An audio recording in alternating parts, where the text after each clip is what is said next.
I've been watching your interviews and stuff. What do you think? I think this is dope what you're doing. I know I need to get editing and shit down, but right now I just want the information. Right, no, of course, yeah. Get the ball moving. Exactly.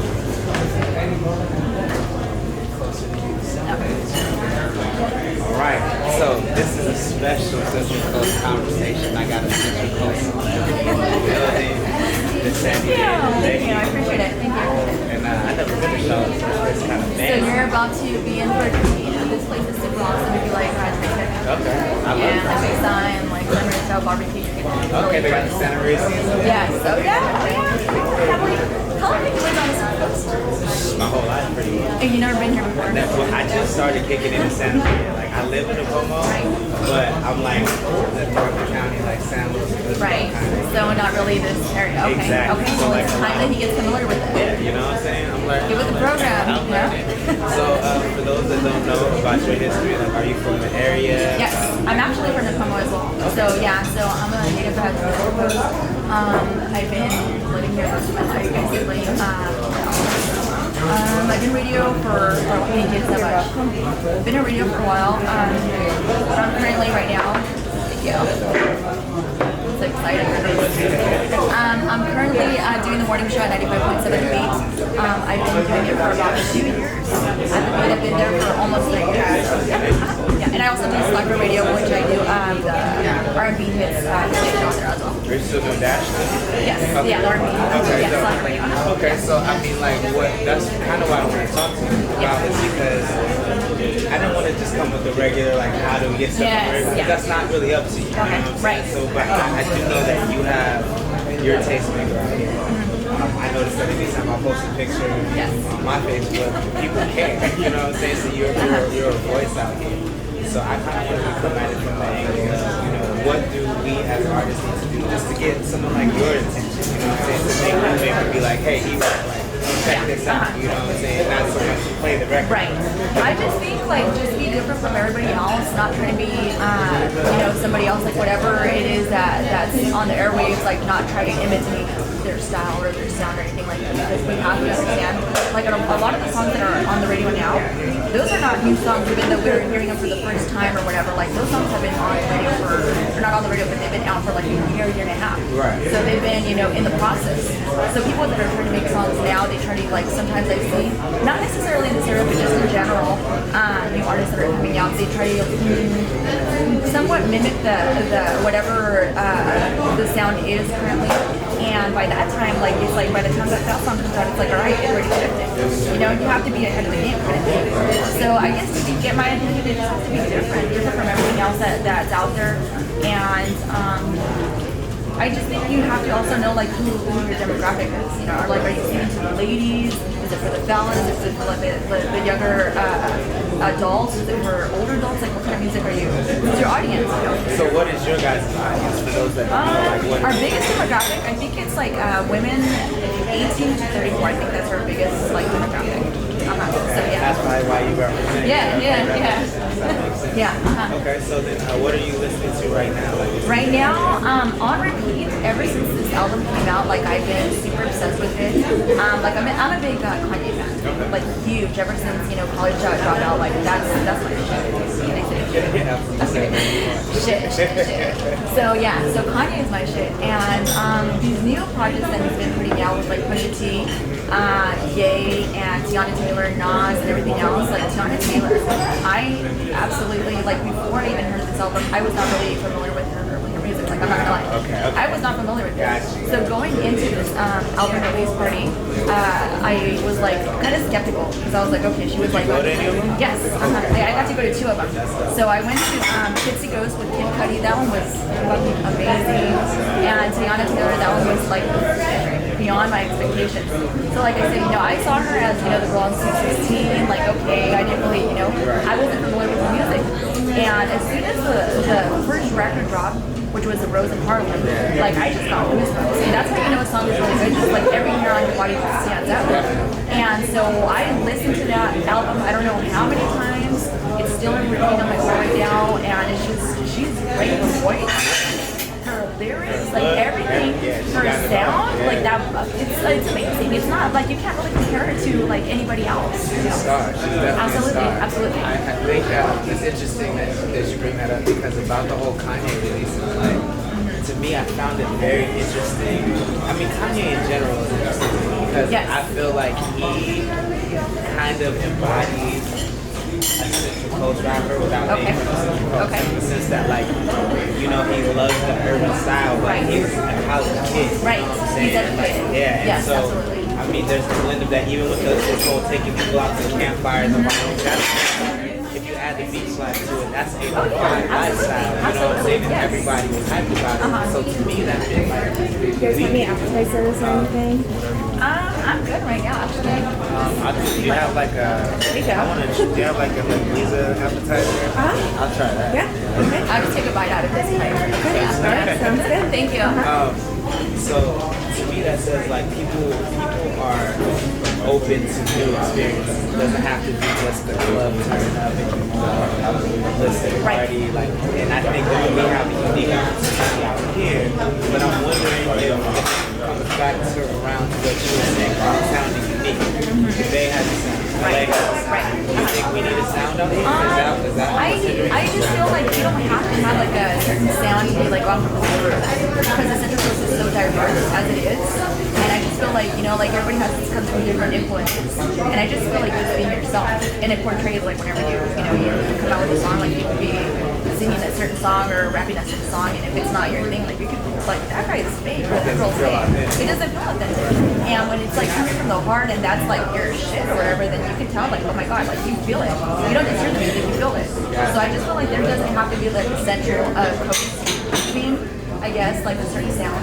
Just everybody's individual, and I feel like even if you're from the Bay Area, you don't have to specifically be Bay Area sound to come out of that. or to rep the Bay. Exactly. Right. Exactly. Okay. Yes. Are there any artists around here you listen to at all? Local artists, I think since day one, I have to say Dominator. Shout out to Dominator. That's the crazy. I told you. He knows it ever since like. God, ever since I was younger, I would go out to the car shows and stuff like that with my siblings or with my cousins and stuff like that, and I would just look at him on stage and I was like, damn, like he has, like the funk sound. He's a singer, songwriter, producer, like he does it all, and every time he comes out with a record, like he knows, like I always go talk about, not because he's from the Central Coast necessarily, but he's talented. He's talented. So he knows what he's doing. Then that being said, like, what is it that, because you guys are Clear Channel, I mean, you're Clear Channel, well, I heard, American General Media. Okay, so AFG is or AGM is smaller. Yes. Are we P2 or P3? I'm not sure on that one. I think we're P3, I want to say. My whole point is, if we're not completely corporatized yet, what is the roadblock from, I think rotation that's out of here. Okay. But mixture, like what is the roadblock from there being a support in mixture? Like having your song featured on mixture or something. I just feel like, well, first of all, this is like the thing that we talked about a lot of times with like, because we get like, in my inbox, if I were to show you my inbox, like I get songs from people I don't even know, and it's like, it kind of starts to like blend all together once you start listening to everybody's like mixtape or whatever. And so like I said, there has to be something that stands out, whether it's the lyrics, whether it's the music, anything, like it has to stand out.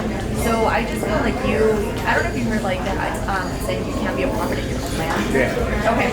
So I've noticed that like within my career, I've noticed that with like other singers, other rappers, other artists, and you see them like go out and want to perform, and you see how the crowd reacts. And they'll be doing something in the local show here, and it'll be like, your friends and family, of course, are supporting you. But you'll get like maybe one or two people that'll be like, oh, okay. Right. And it's like, okay, how is that possible? How the fuck is that possible, It's people here are supporting you, and it's like your own Central Coast, and I don't know if it has to do with, maybe it's just like a small area, and people kind of just judge or hate on, you know, like, oh, I went to school with so and so, so that person. I don't know. I really don't know what it is. But I'm not even from like a request standpoint. I mean, just from like the administration side. So what is it from the like? Who's the MD? DJ Ray. Okay, so he's a PDM. Yeah. Okay. So he's program director. Okay, so what is it like? You can't speak for him, but from your perspective, what you think? What would it be that would make him? Because I know that we can play local records because I've had them. Right. So what is it that makes it be like? I'll gravitate towards this, but I might not gravitate towards this. Well, same thing. So like I said, I get all of these DMs with people's mixtapes and stuff like that. He does too. He does not, you know, he's not, I doubt that he listens to everything. So let's say everybody that's an artist counts sends them like, you know, their mixtape or whatever. If he finds somebody that he likes, he just, I don't know, like I cannot speak for him. Yeah. This is like I said, like this is from what you think. what I think is just like, okay, like if, for example, you, I'm gonna support you. If somebody else comes around like, hey, you know what, I'm from Walmart or I'm from Walmart or whatever, how can you have that guy out there and not me? So it's like, okay, like your music's like I don't really, you know, like. But I get what you're saying about as far as like being out of town and coming back, because even now, like since I've been back, I feel like the general support in this area has been magnetized. Right, but I had to go out and like show people that I could get it out there. Do you see that your career is being more and more validated as you get on bigger and bigger platforms? Absolutely, yes, absolutely. You go to different cities, you go to different towns, different states or whatever, and you just you build new relationships with people and stuff like that. They introduce you to new people and stuff, and just more shows and everything is just lined up. You get influenced by the places where you live in, by the people you hang out with. So once you come back to your town or whatever, it's like, oh shit, look at your town. Look, you know, like look at your town. You know, like we don't see many people like rocking that shit out here. You know, so you get influenced by wherever you travel, and I feel like that's important. Like that's super important. So yeah, absolutely. So what about like this is not necessarily music based, but like what as you continue to grow? I mean, because I can see you being in the #1 market, or at least top 3 market, as you continue to grow, because you're already national. How do you plan on representing the coast as you grow? That is a great question. I think just never denying where you come from. Just never denying where you come from. Sounds as simple as that. Oh yeah, absolutely. You know, like some people will be like, oh yeah, I'm from Oklahoma, you know. So when people say, if you ever make it, are you going to say that you're from the 805? Like yes, I am from the 805. More specifically, I'm from Oklahoma. Like that's where I grew up. Like I mean, I'm not going to say I'm from Santa Barbara or from like you know Hoosier Town, San Luis Obispo, because that's not me. People are going to be like, she's not from San Luis Obispo, she's not from Santa Barbara. Like, you know, so people see the authenticity of that. You gotta like remember where you came from. So yeah. Do you have any plans on creating maybe platforms or anything to amplify your voice, whether it's to showcase other females doing what you do or showcase? I would love to do something like that. Absolutely. I would absolutely love to do something like that. Like right now on Slacker Radio, which is the other station that I work for, I do the R&B hits channel on there. So there's like a lot of artists that are not very mainstream and stuff like that. And it's like, oh my god, like these artists are so dope. How come they're not on radio? Right. And it's just completely different, you know. It's just two different things, I guess. And so do you have more freedom with Slacker? oh yes, absolutely. Okay. Yeah, it's more freedom and it's completely different from FM radio. Okay. I love them both, but they're completely different. Yes. Gotcha. Do you prefer the open format better, or do you like the structure? I like them both, to be honest. It's a balance, and I like the freedom just because I can express myself and use different terminology that I wouldn't be able to use on FM radio, and vice versa. I enjoy both. I enjoy both, and I just like the balance of both of them. Can you explain to maybe the artists that because I know a lot of younger artists is all really, no, that's it's all about the views for your artists. You know what I'm saying? Right. I still try to stress the importance of just traditional platforms, like terrestrial radio, satellite radio, because that's the type of exposure you can't beat. Right, You know what I'm right. saying? So for those that may not, Eventually, even if you do get a ton of views, you still want to be like you said, on radio and you know. because that's actually where you monetize. You know what I'm saying? So Correct. can you maybe explain just from your perspective why it's still so important, even in the midst of the change of technology, and maybe what instead of people just bombarding you with links and bombarding, what's the best approach? Well, for me, like I said, I think instead of sending like tons of links, because I'm going to be honest with you, I do listen to the majority of like the DMs and stuff like that, the mixes that I get. But I'll listen, if it's a whole album, I'm going to listen to like I ask what song is like the most, I'm not going to go through the whole thing, I'm not going to lie, I'm not going to go through the whole thing. So I feel like the easiest approach would be like what is your number one? One talks to. But this is my question. I guess this is a better question. Should they be sending you records at all if they don't have everything else in place? No. You know what I'm saying? No. So like if they don't have credibility, like if it's just like somebody like, hey, I did this like if in you my can't go out on the basement. streets and come home and be like, do you know who this person is? Right. Should they be even sending you a record, or should they be working on building an audience? Probably it's not. I mean, I feel like they need to invest in production and to get known as well. And the biggest platform is the internet. Right. You know, YouTube, Facebook, Instagram, Twitter, whatever you got to do to get out there known. And after that, then okay, like hey, I've been on you know this. I performed here, I did all these things, and it's like, okay, this person has talent if they've been doing all these things, you know. Gotcha. So then it gives you more credibility, of course, and I'll take, you know, So- I'll take you more into consideration. Let's say if you find something you do love, like let's say a song grabs you. Right. I mean, how much authority do you have at that point to give it any kind of time? Well, I could, the most I could do, like I said, I'm not the program director. He is my boss, he is my co-host, so I can, I'm like, hey, I have tons of DJ friends. I'm friends like with all the DJs on the coast. So if there's something that catches my eye, I'll be like, hey, you know what? You guys listen to this song. So that's by word of mouth, I guess. I got you. Yeah. That's Yeah. dope. And then how important do you think, because I remember we were at where we at the pier?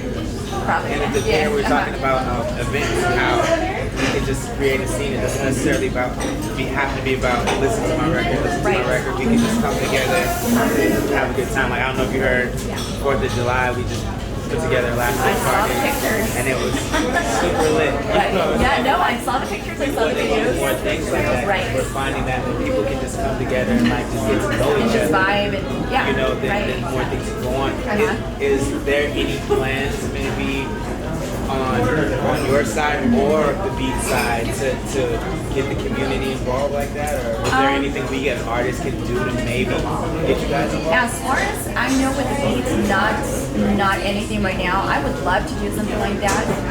I don't know if you're familiar with Arm Bass. Yeah, okay, Jay May. Yeah. Shout out to Jay May. So he has a lot of events like that in LA. I've been to a few of them, and it's the same thing. You know, he invites different artists that are Arm Bass, and he invites just the public in general and different people from the You entertainment know where industry. he got that from? 805. Really? Jay May talked to James K about my party, the night show. Because he came and he saw it was cracking. He Okay. saw them free donuts. He was like, how'd y'all do this? Okay. So that's the 805 event. And then I went to the R&Base party he had that was in the warehouse downtown. Right. Super dope. Okay. Super Yes. dope. So, I mean, I know that our influence is everywhere. Yes, you know what I'm saying? absolutely. I just feel like it's time from people like yourself, people like K-Rec, all the DJs, like to me it's not ever necessarily about getting shine as individuals. Right. It's just so much talent comes. There is so much talent. There's so much Even if you look at talent. Lady G, she's Yes. one of the biggest radio personalities Right. on the West. Right. She's from here. You know what I'm saying? Right. Like Maxwell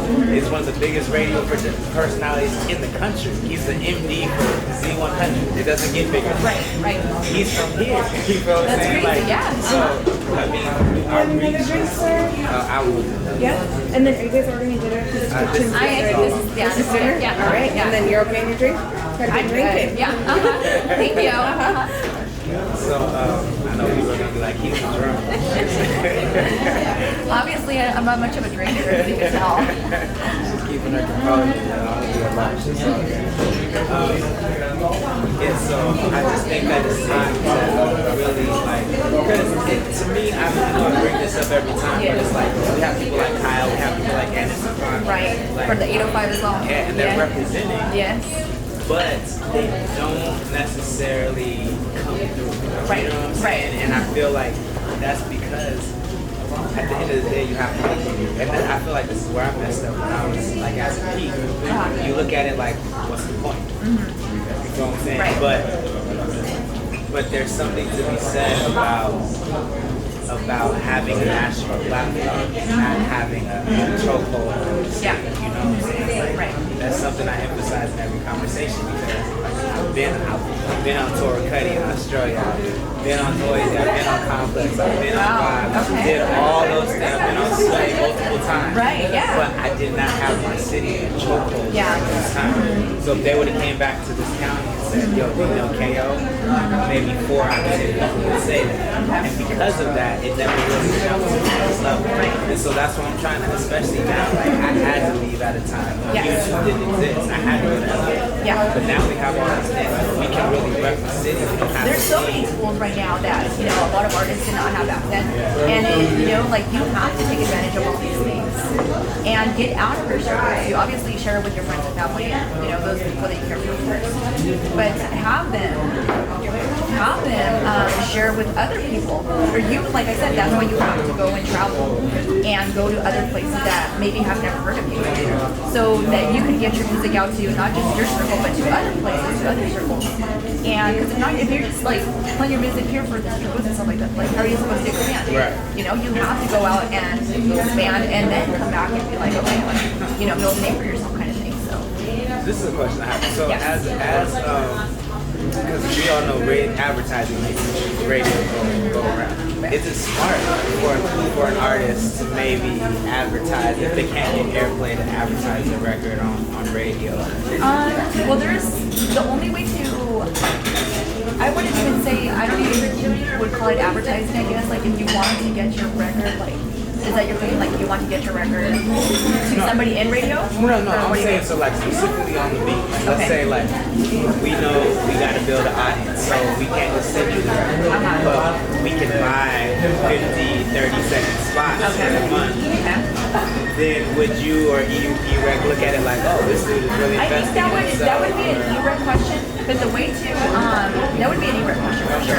But the way for you to get your music to like a PD, so to speak, you have to invest into a PR person. A PR, yes, you have to do that because a lot of people they're like, oh, I got my boy, or I'll do it myself. No, there's specific PR people that already know the program directors, that already know producers, that already know all of these people. So all they have, you have to hire these people, you know, in order to. So you have to spend money to make money and to get exposure. Just so you know, as indie artists, so she's talking about his radio promotion, and it does, it's worth it, but you're looking at a minimum, to break in at rhythmic radio, you're looking at a minimum of 10K, minimum, and that's just a big show, that's just in one region. Right. You feel what I'm saying? So when she says we need to use all the tools at our disposal, we really need to do that before you invest in radio, because if you spend that 10K, you don't have that audience. Right. Then you just wasted Yes. $10,000. And I've noticed this too, like a lot of artists, not a lot of artists, but I've noticed this with artists, whenever there's big shows, especially here on the Central Coast, you'll get a bunch of local artists or just a bunch of people that you don't really know and stuff like that, and they have to pay to be on the same stage. So, I mean, it is promotion. Yeah, obviously, you know, you're getting seen by all these people, but those people are there to see you, Wiz Khalifa, Snoop Dogg, and stuff like that. So when you're on stage, it's like, nobody's really, you know, like watching or anything like that because it's not focused on you. You look at the flyer, your name's like way down here. Or not on it at all. Exactly. Yeah. And you're spending this money. So my advice would be to use that money, save up money, even if it's a few years, and invest in a great PR person because that's the way that at least you're going to get your foot in the door and introduce yourself to the PR. Like, hey, I'm so-and-so. You're going to have the PR know your name. They know your music. They play it on the radio. They give you an interview, whatever it is. And after that, like if your music is good, it's going to speak for itself, and people are going to hear it, and they're going to request it. After that, it's just going to be, you know, like okay, you got the ball rolling at that point. But this is what I'm going to say, respectfully, I'm going to counter that, Yes. because the reason I know that it's a little more than that because like I said, I've had my records on the radio, right? But that is when I have promo people on my team. So, but when I had the promo people on my team, I didn't have an audience, right? So that's why I'm pretty sure. If I could guess, I'm pretty sure that's why E-Rec doesn't play my records whenever they come out because at that time for that record, I had a promo person. Right. So I was in the building shaking hands with interviews, blah, blah, blah, blah, blah. I think had I had an audience at that time and then had the promo person, then he would be like, okay, you're building, so now you're out with a new record. I see you still got 10,000, you're still 10,000 followers, whatever, you're still building shows, I'll still support. Right. So what I'm saying is don't invest money in anything but yourself and your content, in my opinion. No, exactly. Before you get to that point. So your videos, your web presence needs to be on point. You need to have at least 5,000, 6,000 followers. Minimum, I'd say more, but minimum. Right, yeah, right. You know what I'm saying? Like before you invest that kind of money. Because I know some of y'all D-boys got 10 racks out there, but if you just drop 10 racks immediately, and you don't have to go you have to build that up. Yeah, and like I said, instead of spending that money on being on the same stage as whatever artist is coming out, like pay a producer, like we all have movies and stuff like that. Like people we know that are like, oh yeah, I'm an engineer, I'm a producer, I got a studio at the house. Like be a professional person, and so you get credibility. Like, oh, you know what? Here's a producer that works with so and so, and they help me do this record. That's gonna get you like more points as well. I'm gonna help you with the key too. Spend that money on features. You know what I'm saying? Like because if I come to you, and that's a question I have too. Yeah. Like, so for instance, like I'll take myself out of this equation. If you look at, do you know who Win is? Win? No. So Win's from Costco. Okay. He has a crazy record right now with Purple Band. Okay. And it's crazy. Like it's super dope. I gave it to DJ Charisma the other day. She was next over there. And it's like he has purple veins on the record. Like, what do we have to do to get behind that? Like, is that? But you don't know who he is. I'm guessing Greg doesn't know who he is. Like, how do we get under the radar when you guys have so many other things you have to check for? I'm saying, and that's part of the job. Right? You can't not check for a new Riri record. No, you can't not check for what's going on. Absolutely. Right. So, and your time is so limited. How is it that we can respectfully kind of divert some of that attention without kind of feeling like we're badgering you or getting it? Hire a PR person, honestly. Honestly, that's the way. Yeah, Because most of the people, like I said, like the new artists and stuff like that are coming out, even like when Chris Brown came out and Miguel came out, they had their parents and their family going with them to do all of these radio runs and stuff like that. They had to hire a PR person, and like even will tell you, stories about him meeting Chris Brown when he was like really young, and running around like the different radio stations and stuff like that. But they invested that money into like, okay, we want to meet all the program directors, we want to meet all of these people, shake hands, and actually build a relationship. Because a lot of the times, like it does have to do with who you know. The thing is, Chris, I don't know if it's a fair example because Chris has jobs, he has that much shit behind him. But like Miguel, the same thing, But there are artists like I can't even sleep on the weekends. You guys have a lot of like small market artists that you'll jump on first. You know what I'm saying? That'll come through and do interviews. And I know some just not small people. I can't. I do know you guys are on things early, but I feel like that is because, again, the audience is there. And it's not necessarily that the machine is behind them, but they're investing their money at the right time. Right. As the buzz is going. Yes. And they're coming through. Right. And it's going. So I mean that's a note to take away. Now as a Vince, you know what I'm saying, just as a not as a radio personality, but just as an 805 stylish female, what is it that you would like to see from Vince that would make you be like, yo, I'm gonna bring me and my girls out to that. Now we need to be there supporting these folks. Like what is it you're not necessarily seeing that you would like to see? I would like to see a lot more music festivals, to be honest. Just a lot of just like for example, like when we were talking about like the R&B parties and stuff like that. And I just feel like if we were to do something out here, I feel like that would be awesome. It gives them a chance to actually, you know, expose their music and stuff like that to everybody, and just like come out and express themselves and stuff like that. Show their music, show what they're about, and just have like a night of, you know, inviting other people from other